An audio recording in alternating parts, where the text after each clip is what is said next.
betul ada masalah sekarang, Mbak. Masalah apa sayang? Ada apa? Iya, saya kan udah kerja 4 tahun di keluarga bos ini ya.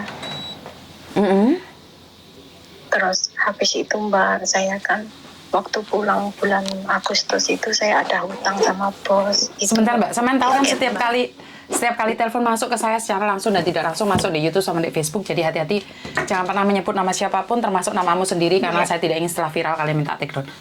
Oke, kamu pinjam uang majikan? Iya, bukan pinjam uang majikan saya untuk beli tiket pulang waktu Agustus itu Mbak. Terus? Bulan Agustus. Nah sekarang ini kan saya kan waktu saya tinggal bulan 3 nanti saya sudah habis kontrak. Kan habis kontrak bulan 3. Nah padahal saya kan di luar sudah tahu waktu ibu saya sakit saya ambil uang di bank itu angsuran 3.900 tiap bulan kan.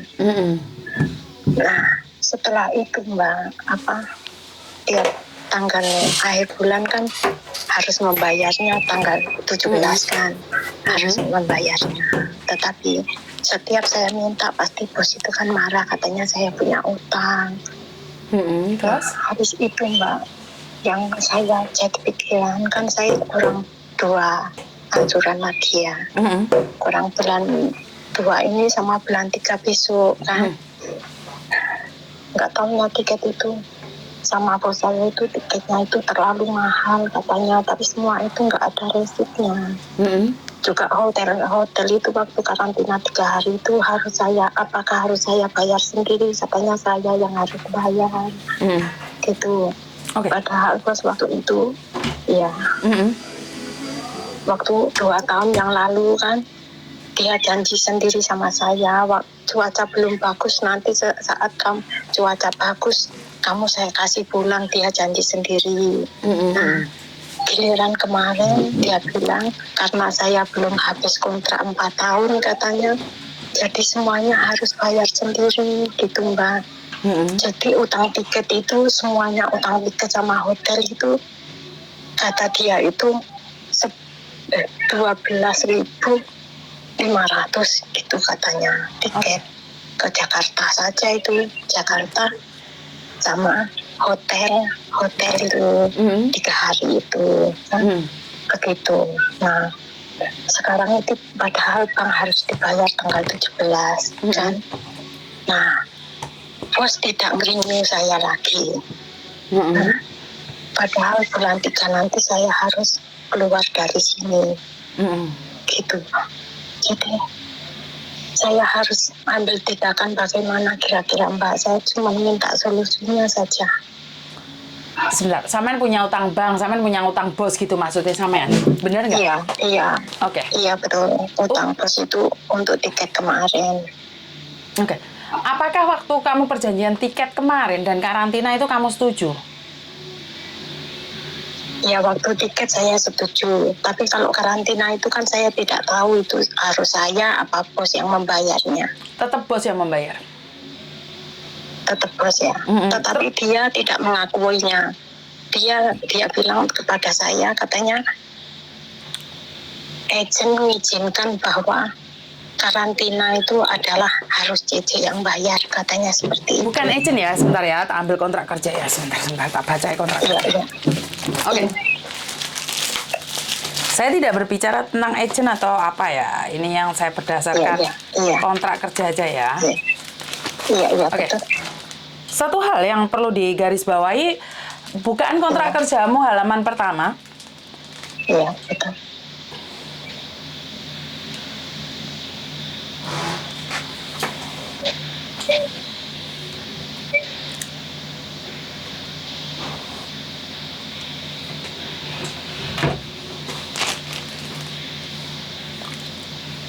Iya, Mbak. Oke. Kontrak kerja halaman pertama dan nomor 8. Iya.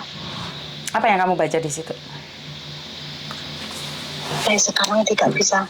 Saya dengarkan Mbak Yuni bicara, saya tidak bisa mengambilnya.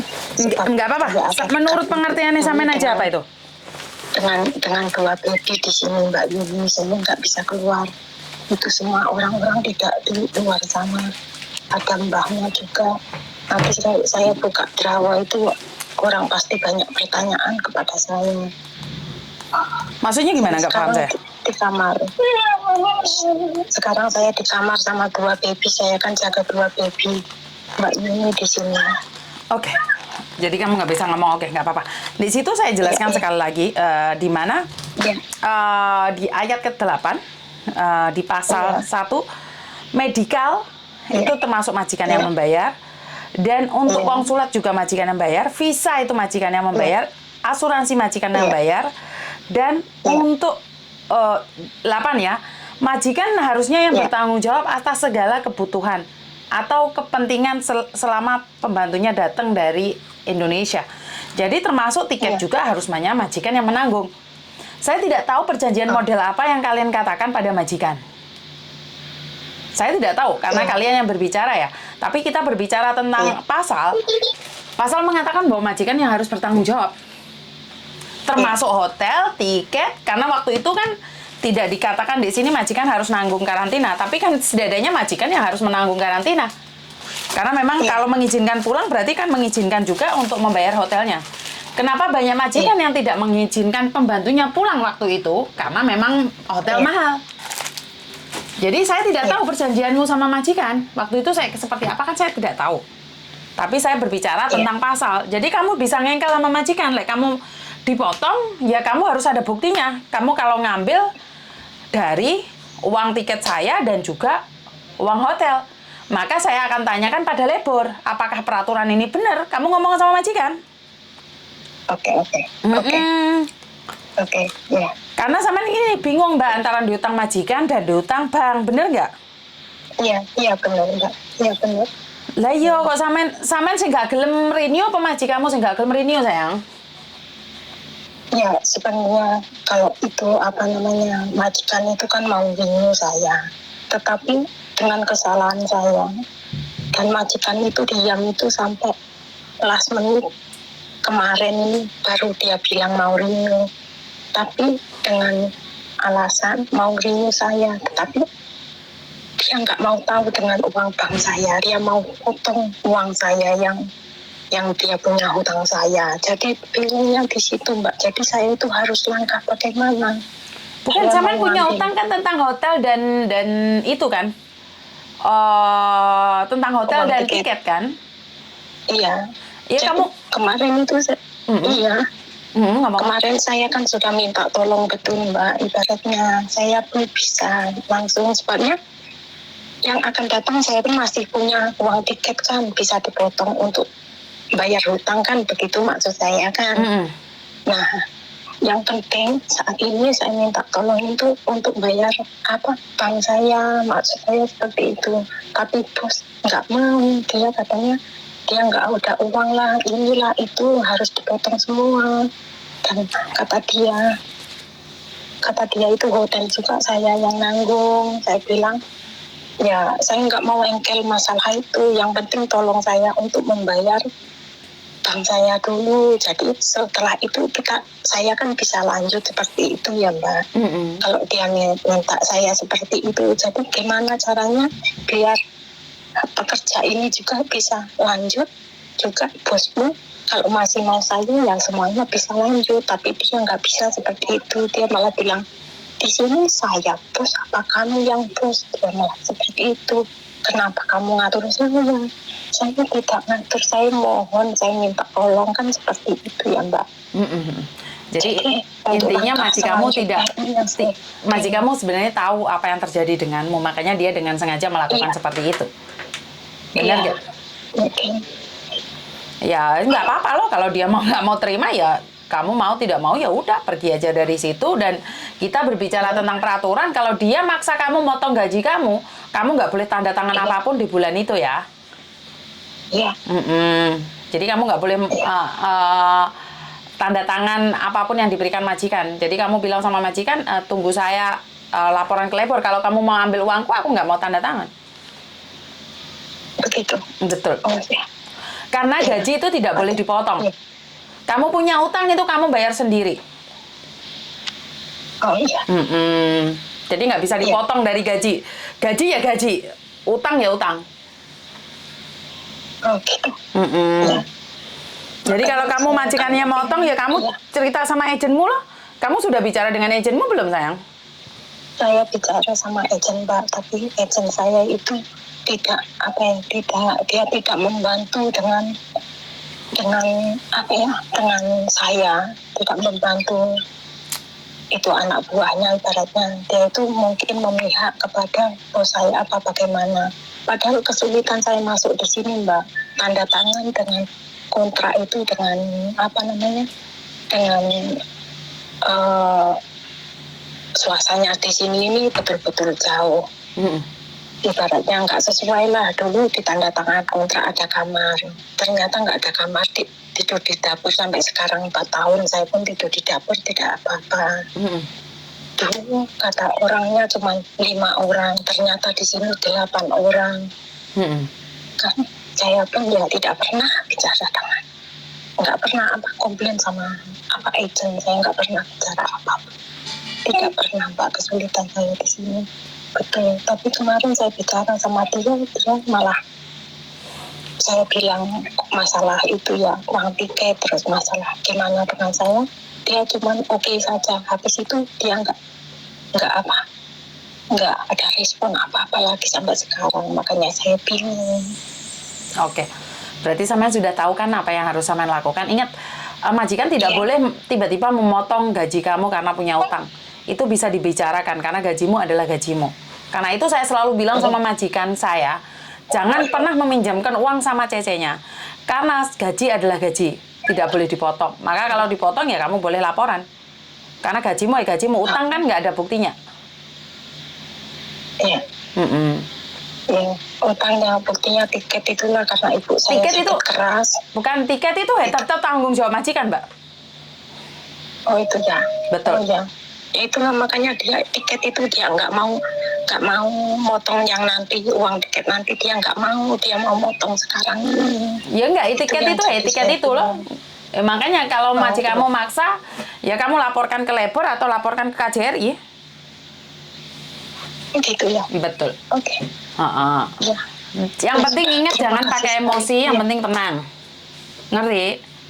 Apapun itu bisa ditangani dengan tenang, jangan pakai emosi. Kalau pakai emosi kita kadang-kadang tidak mampu untuk bergerak. Iya. Saya itu orangnya nggak bisa melawan itu, nggak bisa Mbak, paling saya nangis saja. Makanya nangis itu bukan solusi Mbak. Saya malah tidak suka orang yang nangis. Otak saya jadi terbuntu gitu. Makanya ngerti, otak terbuntu tapi bukan berarti kamu harus punya kehidupan buntu. Iya. Ingat, tidak ada siapapun yang bisa menolong kamu kecuali dirimu sendiri. Jadi kalau kamu bilang otakmu buntu, apalagi saya. Benar nggak?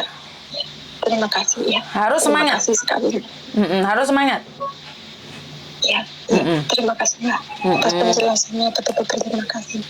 Selamat sore Mbak. Selamat sore. Assalamualaikum. Oke. Waalaikumsalam. Oke.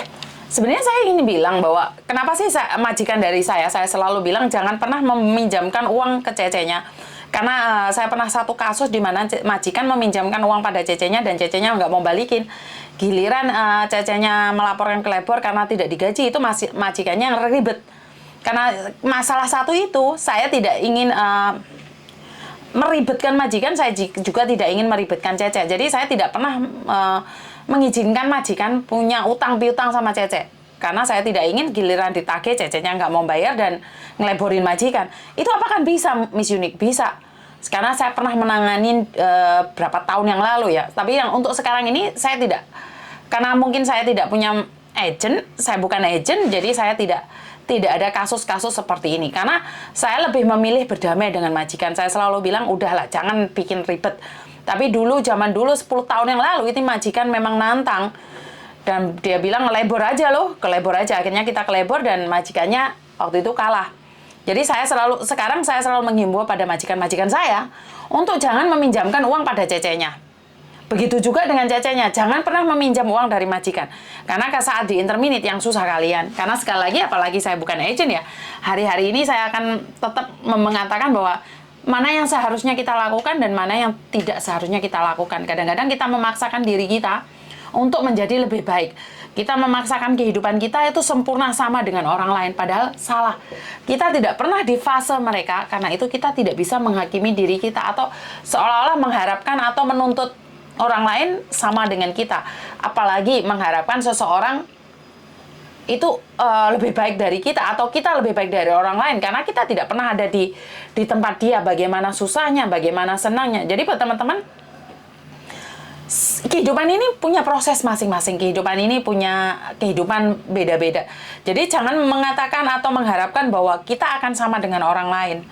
Jadi tepuk dada tanya selera, intinya seperti itu. Saya sendiri tidak akan pernah bisa menghakimi siapapun, karena saya tidak pernah ada di mereka, kehidupan mereka.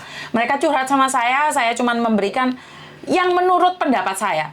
Jadi kalau ada sebagian yang katanya saya menjual aib, atau saya menjual air mata, atau apapun, itu urusan Anda, dan urusan saya adalah memberikan pendidikan di mana menurut saya adalah pendidikan moral agar orang lain tidak sama dengan apa yang dia lakukan. Jadi pesan moral itu adalah saya tidak ingin orang lain mengalami hal yang sama.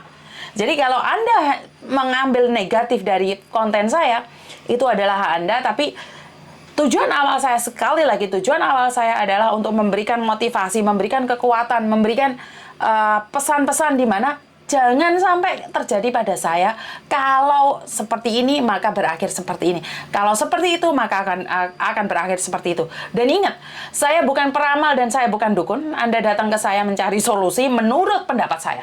Jadi kalau orang lain mengatakan yang lain, itu hak orang lain. Dan hak Anda untuk percaya sama saya atau sama dia. Saya hanya ingin mengatakan, saya memberikan kekuatan batin di mana orang lain tidak peduli, dan saya akan tetap peduli kapanpun dan dimanapun. Walaupun Anda kadang-kadang pernah menyakiti saya, pernah komen yang tidak jelas sama saya, tapi dari lubuk hati saya yang paling dalam, saya tetap akan menjadi teman Anda. Suka atau tidak suka, senang atau tidak senang, saya adalah teman Anda. Terima kasih, kurang lebihnya saya minta maaf, dan wassalamualaikum warahmatullahi wabarakatuh. Berkat Tuhan mengalir atas hidup kita semua. Semoga semua makhluk hidup bahagia, dan bye-bye.